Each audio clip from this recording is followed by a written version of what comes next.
Hey guys, welcome back to my channel, Marsha's Mind. I'm Marsha, and what's on my mind today? Something that may blow your mind, something that may help you think you are not a victim, something to help you remember you are worthy, something to help you get rid of the idea of, God, why was I even put on this earth? All I do is get suffering, and why am I being punished? This may help you change that, so I hope you're ready for it. I want to share with you some things I've been reading in this book, Wishes Fulfilled by Dyer. Stay tuned.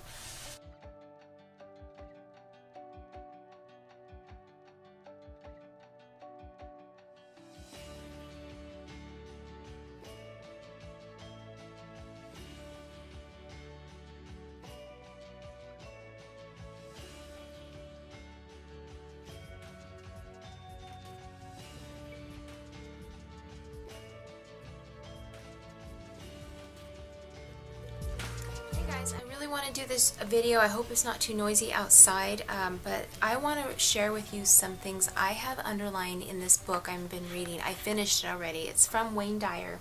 This is the dust cover, and it's Dr. Dyer, Wishes Fulfilled, Mastering the Art of Manifestation, or Manifesting. Okay, I have everything in here that I want to go through with you. I didn't take the time to put it in a talk or anything because I wouldn't do the words justice, and I just want to share with you some things that are extremely awesome, and it'll help you realize how special you are, how valuable that every one of us is. Okay? The very first thing, I'm trying not to make this too long, is your connection to Source. You'll find it on page 44. We have all been created from the same source, and it is my conclusion that we must be like what we came from. So, think of what we call Source. God, our Creator, intelligence, the divine, all that is, Goddess, God, Jesus, whatever you specifically call it. We're always taught that Source is love, pure positive energy. It doesn't matter what you call it or recognize it as, but this.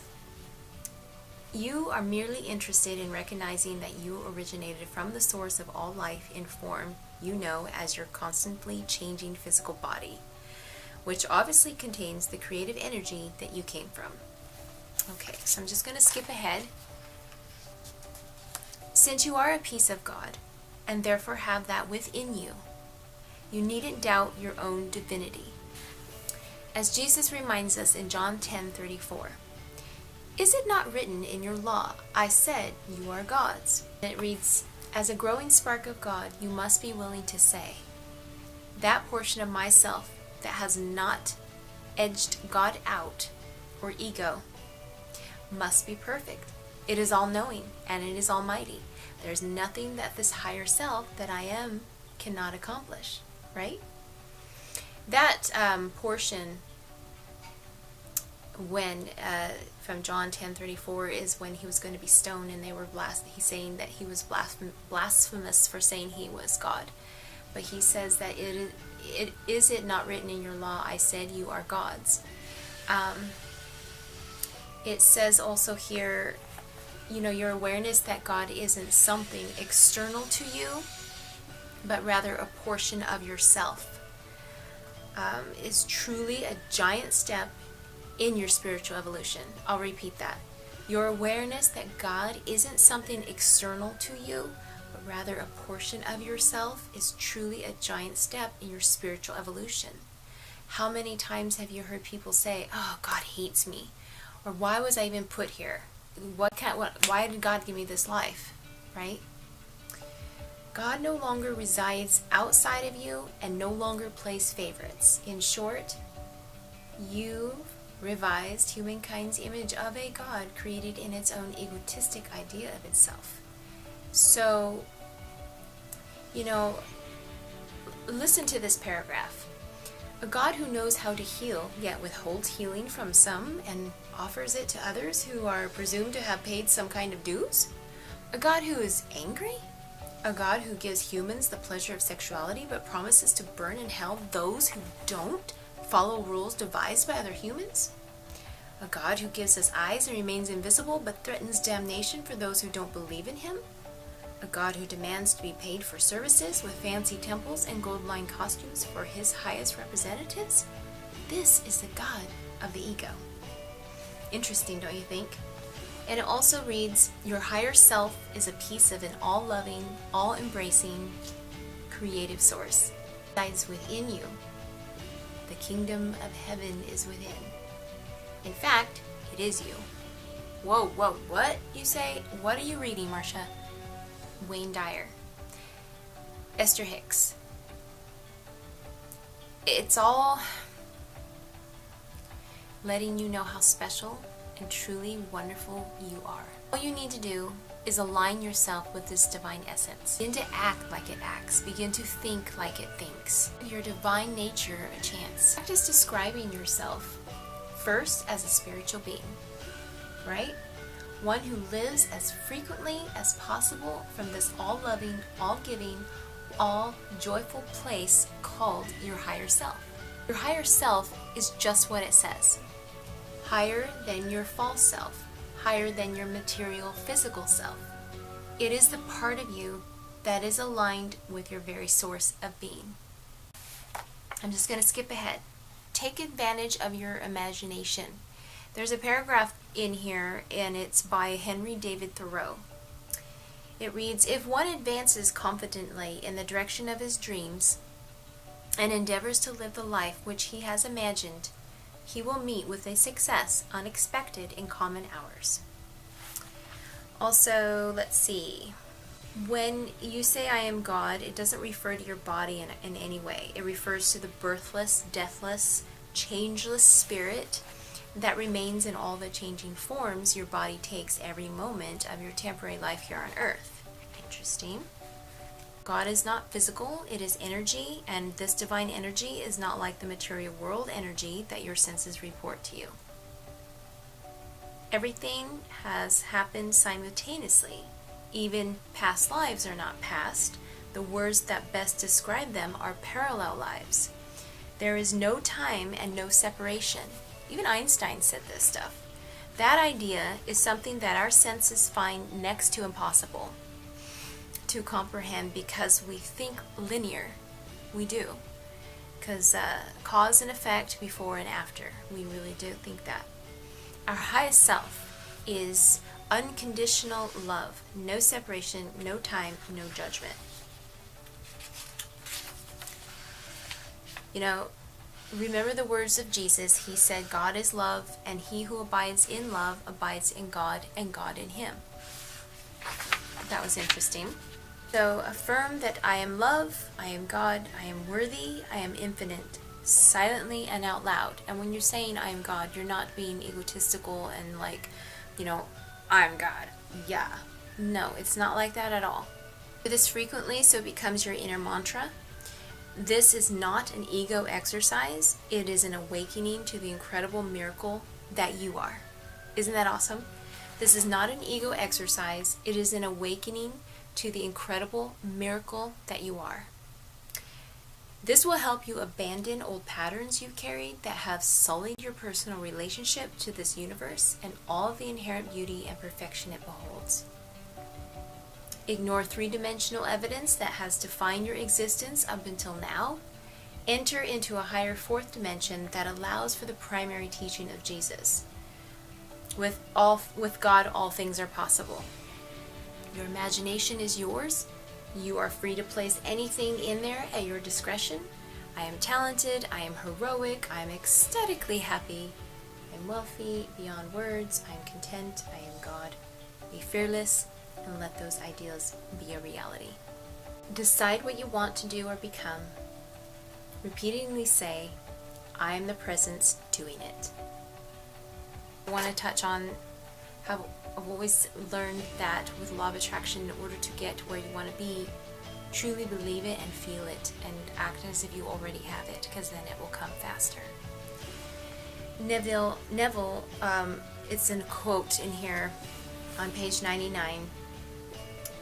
It says, chapter 6, the third wish is fulfilled foundation, feeling it.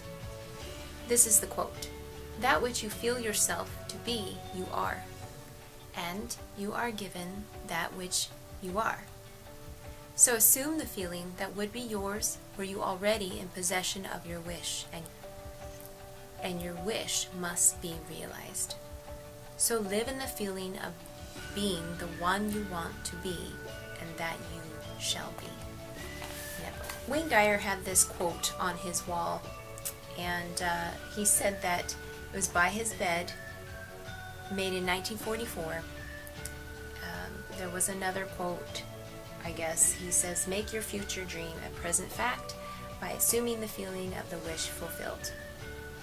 And that's what he read and practiced every time he went to bed. Also, it reads here, "It is absolutely imperative to learn how to assume in your imagination the feeling of already having and being what you desire. You may have placed a picture in your imagination of who you'd like to be, but if you can't assume the feeling of that wish fulfilled, you'll find it impossible to make your future dream a present fact. You have this wondrous power to take a thought that's in your imagination, live from that place in your daily life, then experience in your body exactly how that feels, and stay with this feeling. Feelings are where you live." It's amazing. I mean, you have to assume the feeling in your heart in order for it to show up. Okay, "I assume the feeling that would have been mine had I already realized my wish." I like that sentence. I underlined it. Let's see what I got. We have, "Begin to trust in the I am presence. It is your very essence as a spiritual being having a temporary human experience." I think that's really cool. Let me read it again. "Begin to trust in the I am experience. It is your very essence as a spiritual being having a temporary human experience." Okay, there's another one. I'm almost done. "Always live on your subjective feelings of I am prosperous, I am wealthy, I am content with your imagination. You will then program your subconscious mind to align with experiences that match what you feel in your body." Let's see what else I underlined. There's a thing in here on page 146. Albert Einstein's study of quantum physics was devoted to the simple message that we live in a completed universe, and that time is an invention of man and essentially an illusion. Anything that you can imagine is yours. Nothing is impossible. So you want to fly? Then imagine it, feel it, and off you go. I've done that in my dreams. It's pretty cool. Lady, she had a near-death experience, and her first name's Anita, and they mention her a lot in the book. And it says that Anita said that past lives did not exist in those moments. Everything was happening now. The only way she could describe it was that what we call past lives appeared to be parallel lives, and that everything was simply all one. Pretty cool. Lots to think about, you know. This one I love. It's under question, am I willing to command my I am presence? I highlighted when you say, I am the conquering presence. I command this I am presence to govern perfectly my mind, home, affairs, and world. I love that. I was saying that over and over the other day, and so many things manifested for me. It was like boom, boom, boom, boom. It's like, whoa. Okay, I'll repeat it.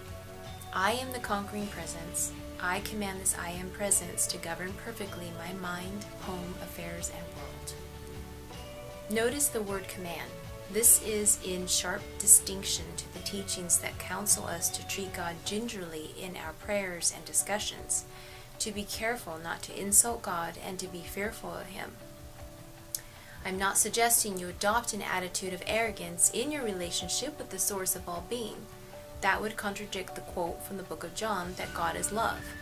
This second question is about you having absolute faith in your own I am presence and a willingness to be insistent on the cooperation of the God force, to which you are eternally connected because you are of God. Another favorite observation from the I Am discourses is this: say to your divine self, see here, God, come forth and take care of this. I've done that to myself. I'm like, higher self, get on the ball. I want this now. It should be super easy. Come on. I want to reemphasize that commanding your I Am presence to manifest your heart's desire is not in any way contemptuous or arrogant. Let me see what else I put in here. I really loved this book, and I guess that's the last thing I underlined, but it's very powerful. It really shows how powerful we are. It shows that we do come from the source, our God. We are of God. We are God. We are our own creators.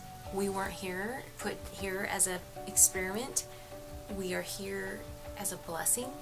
This is our time to enjoy life on earth, to experience human life, spiritual beings in human bodies. This may be too deep for you guys. Just change the channel.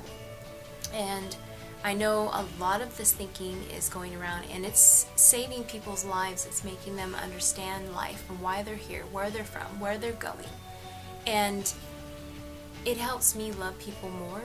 It helps me be happier. It helps me not be afraid of dying. It helps me. When my grandma passed, I felt such a warm peace come over me when that night I slept so soundly. I was so close to her. I could talk to her. I could feel her. When my Opa passed away, my grandpa, I was right with him when he passed away, and it was beautiful. I know that sounds weird, but it was beautiful because I knew he was going back home. And I just think that if people realize what a blessing life is and where we come from, and our real home is a spiritual being, eternal being, we would be so much more happier. And that's what I want to do for you guys, because I'm ecstatically happy. I love life. It's magical. And just to know that we come from that source, I love it. I say thank you for life all the time. I love looking at the stars, the moon, knowing that we are part of that. So whenever you think that you're not valuable, remember that. Remember how valuable you really are, and make life what it is, experience, fun. Remember that. What you focus on, you will attract. Remember what you are. You're from love. Be love. Why can't we just all love each other and just be happy and experience this beautiful earth that we have? So I'm just going to leave it at that. I know it's kind of a different video. I hope this resonates with some of you. So much love and light to all, and I hope you have a wonderful week. Bye-bye.